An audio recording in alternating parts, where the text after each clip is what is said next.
Import guitars versus American-made guitars, power conditioners, and a whole lot more. We got it all here for you today on this episode of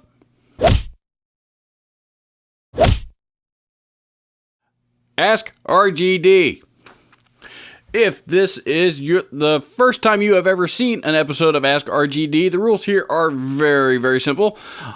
All you do is you submit your guitar or guitar-related question to me via the comment section down below, via email, via Facebook Messenger, any of those other methods of contact info down in the description, and I answer your question in the form of a video. So, without further ado, let's get on to the first question for today's video. This question comes from username GP, and this is a long one. It says, here's some questions for you. I have some cheap guitars that are between $500 and $1,000, not the cheap ones, of course. My question is, with all the digital modeling, sometimes if the guitar has some decent pickups, I don't always need to change them out. I can throw an extra overdrive pedal on it or EQ and almost sound the same. I understand that some pickups have more clarity. I find that imports are getting better and better, and sometimes all you really need is put on a set of locking tuners that would help tuning issues. Okay, to the point. I've had some PRS SEs that played really well. I have an American PRS 1997 CE, aka a 97 PRS CE, either 22 or CE 24. Now, because people frown on somebody having imports versus American guitars when you play in the band, I'm trying to go for a used PRS Custom 22. Yet sometimes I feel that I don't need to waste all that money. I agree that quality and playability is important if you're doing some gigs.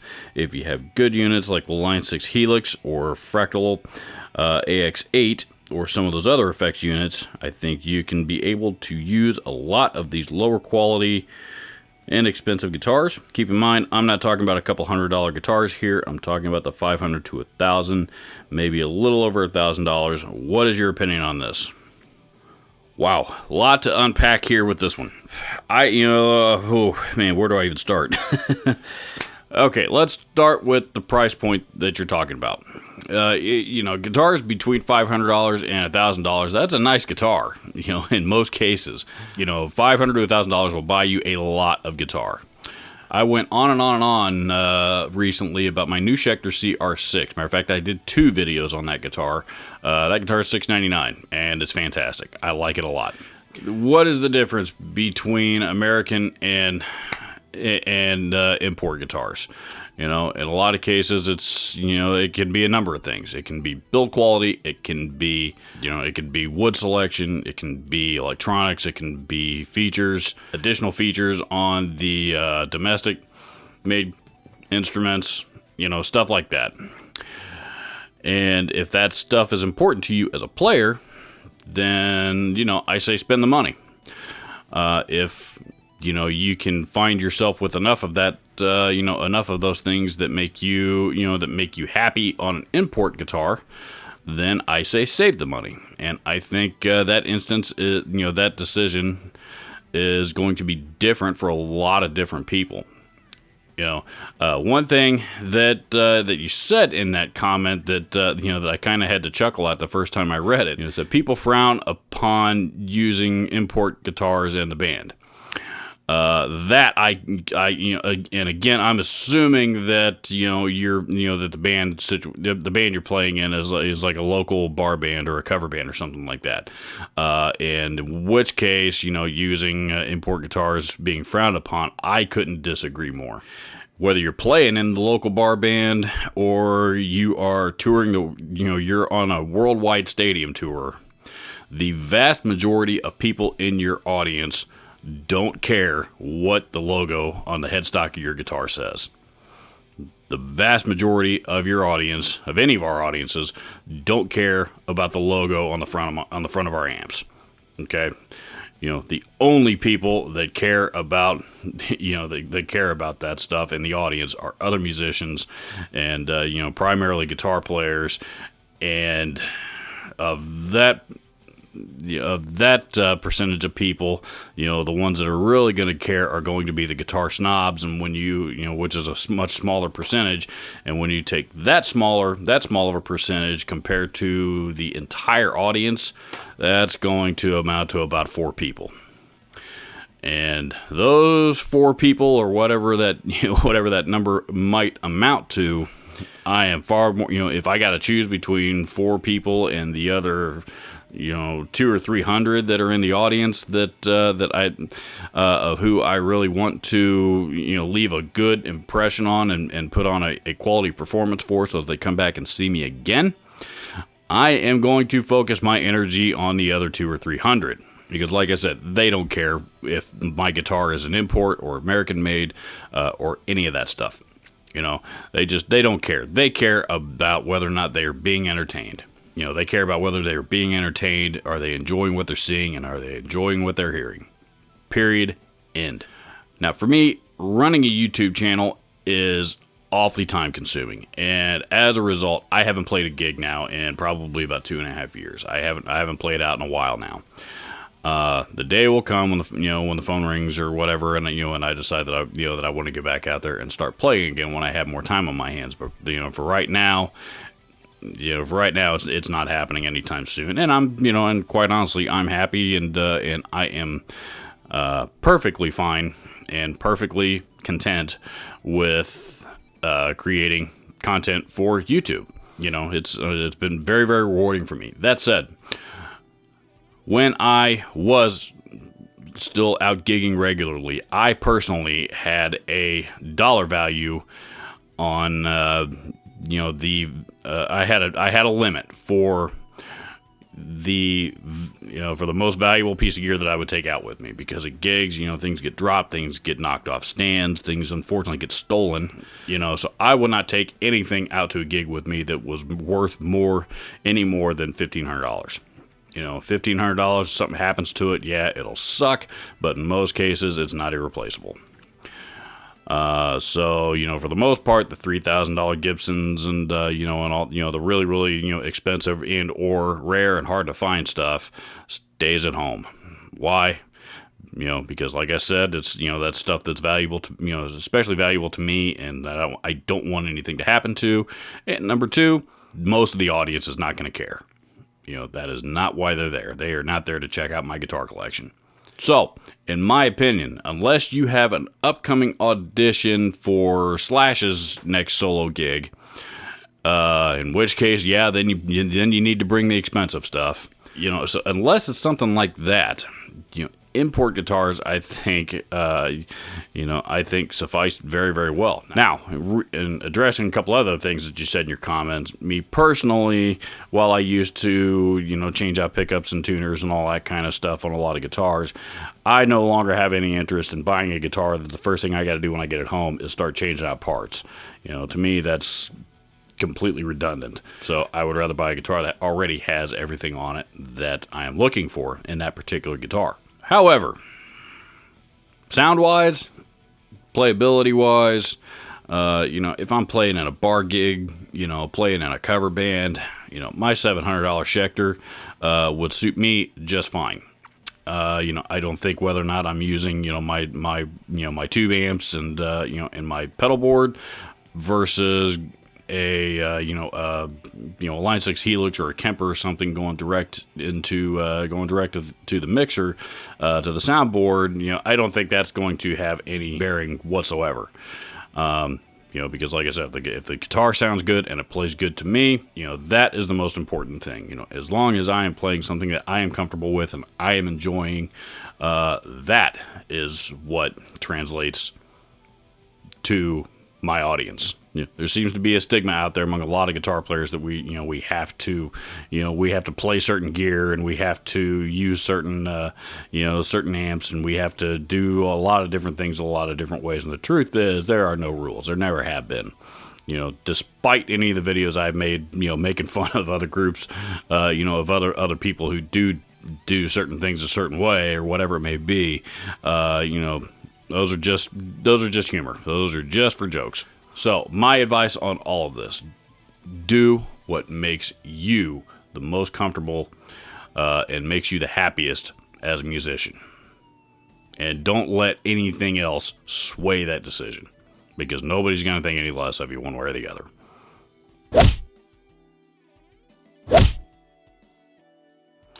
This next question comes from Fat Boy Corvette Repair.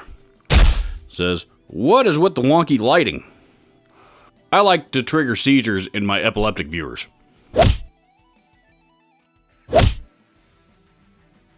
This third and final question of this episode of Ask RGD. This is from Top Hatness. It says, I have a question that I can't seem to get an answer for. The lowdown on power conditioners. Are they worth the money to a hobbyist that mostly plays at home? A show every once in a while, jam sessions.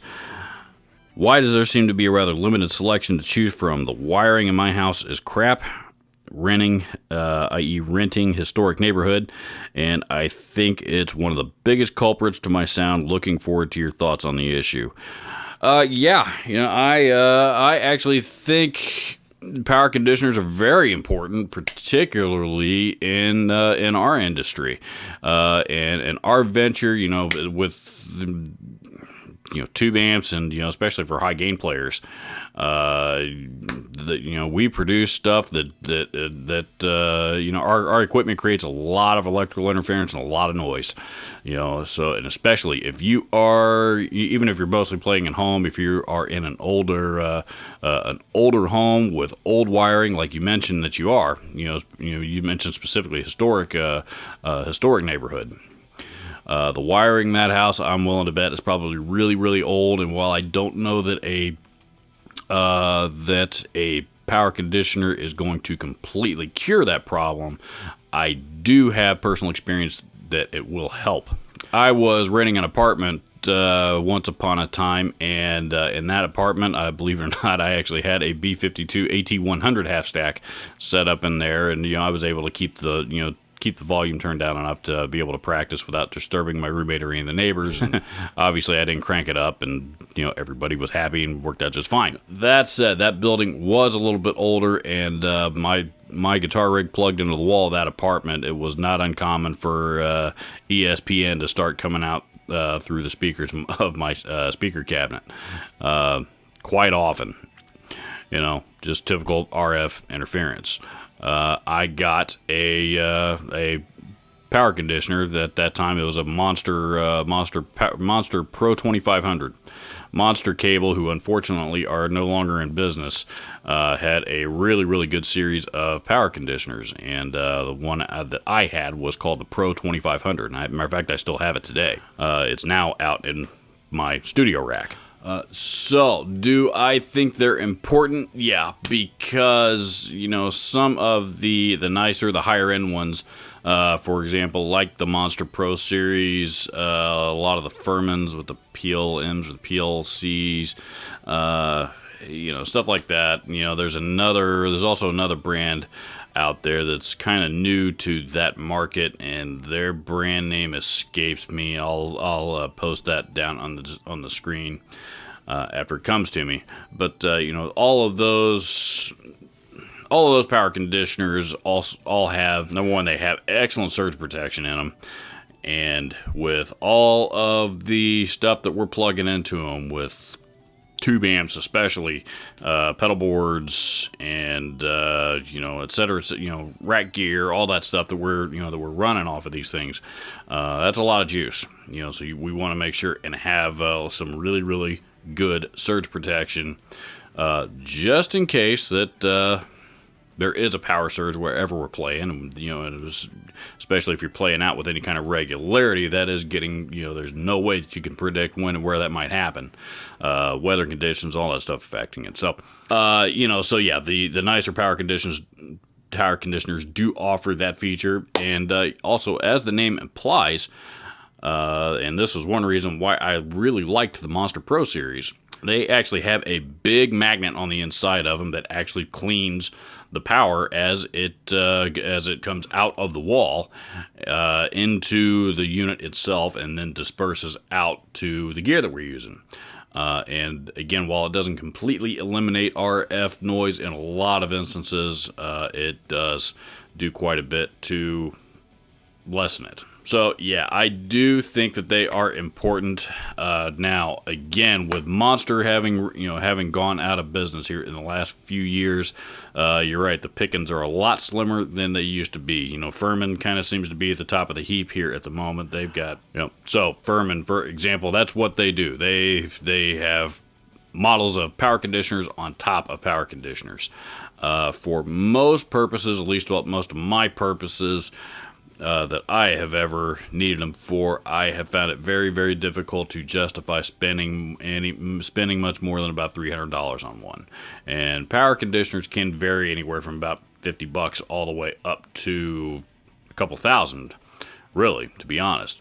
You know, if you're running a really high-end studio and, you know, you've got bands coming in and paying you hourly to record them and stuff like that, then you might want to consider investing in one of the more expensive ones. You know, if you're Metallica and you know, you're touring the world and you got all that stuff in a rack, you know, with a technician running it, then you might want to invest in one of the expensive ones. Beyond that, $300 is a pretty good rule of thumb. You know, for a number that $350, that's a number you probably don't need to worry about going over. Again, Furman have several models of power conditioner to choose from. There's that other company whose name I can't recall off the top of my head, and believe it or not, the Guitar Center house brand Livewire actually have a couple of good ones, and I own a couple of those. They have a more inexpensive version that costs about $50, I believe. And they have a little bit higher end version that has a voltage readout in the middle, and actually a couple of lights that will pull out and illuminate the rest of your rack case, should you need to do so. And that one runs about $150. And I actually own one of each of those that are also out in my studio desk. And why do I have 3 power conditioners out there? Because I'm out there, I am running a computer, I'm running a computer monitor, I'm running a pair of studio monitors, you know, a couple of other rack gear. I've got 2 tube amps plugged into it at the moment. You know, what else is out there? Printer, you know, pedal power supply. You know, I got a lot of, you know, I got a desk lamp plugged into it. You know, I got a lot of stuff that I'm running out there. I want to make sure that I have the proper protection for doing so, because all of that's going into 2 different wall outlets. So actually, you know, 2 wall outlets spread on top of each other. So for me, it makes sense to do that. You can also go the more inexpensive route. Livewire has you might even be able to see it here hanging on the wall behind me. That's kind of a 6 or 7 slot, kind of, you know, like kind of a higher end power strip that will offer at least good, you know, good solid surge protection, and which it works fine for me in here. So you can keep that in mind as well. And those are inexpensive, and you know, any number of other different power strips out there. Are they important? Yes, I think they are, and you know, especially if you are in an old building with RF interference, again, as you mentioned that you already are, I think it would probably be worth the investment for you to pick one up. Yeah, good luck to you. I hope it works out for you. So that is it for this episode of Ask RGD. Thank you so much for tuning in. I hope you enjoyed it. I always enjoy doing these episodes of Ask RGD because I think it's a fantastic way for me to interact directly with you, my viewers. Any gear that I may have discussed will be there will be links to that gear down in the description. You can also find down in the description various links to various different ways that you can support this channel. Please consider hitting the subscribe button and the bell right next to it if you haven't already. And last but not least, leave me a comment down below and with your questions. Ask me some questions. That's the best place to do it. Final disclaimer, if you do choose to leave your question down in the comments, I will assume that you are okay with me using your YouTube screen name publicly. If you choose to send me your questions in one of the more discreet manners, such as email or Facebook Messenger, in which case I will assume that you would rather remain anonymous, and I will treat it as such. Thank you so much for watching. I will see you in the next video.